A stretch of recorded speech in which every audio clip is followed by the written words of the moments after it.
So in this video, I want to show you exactly how to draw your trend lines on MetaTrader 4 desktop version. So if you want to draw a trend line, you need to identify swing highs and swing lows, okay? So these are swing lows, okay?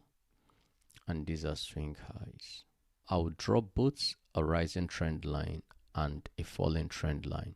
So a rising trend line is the line that connects the swing lows, okay? So it's called a rising trend line. To get the objects for the trend line, you come to this very button here. You can see it says draw trend line. So when I click on it, then I'll pick the trend line. So I will put it at the point where I want to start connecting the lows, the swing lows. So I want to start from this point to connect. So I'm connecting these swing lows here. Okay. So I've connected these, and these swing lows. So if I want to change how the trend line looks, then I will double click on it and then right click, go to trend line properties. Okay. So when you click on the trend properties, this will come up. Then under the common, under this very tab, you can change the color and the type of line. So if you want the color to be blue, you can select blue.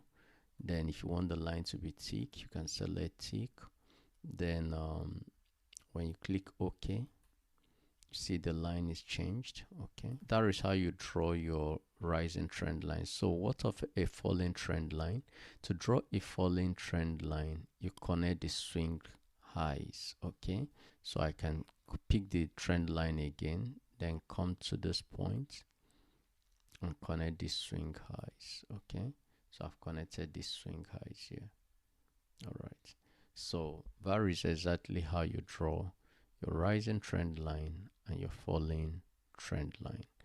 I hope this is very useful to you. If that has been useful, kindly hit that subscribe button and turn on the notification bell so that you don't miss out when I make my future videos. Thank you for watching and do have a great day.